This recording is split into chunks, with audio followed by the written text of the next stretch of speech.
একটু দেরি হলে মনে হয় তো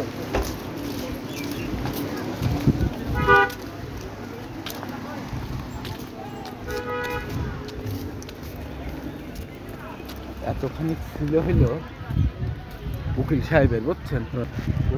পদ্মা অনেক বড় এরিয়া না? হ্যাঁ অনেক বড় ওটা কিন্তু পদ্মা হ্যাঁ ওই যে ওইটা পদ্মা ওই জন্য পিছনে পদ্মা পদ্মা নদী ওই দৌলতিয়া পাটুরিয়ার পদ্মা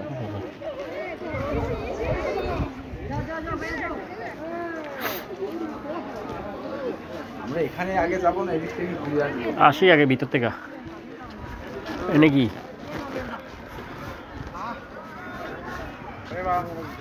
ওয়েট ওয়েট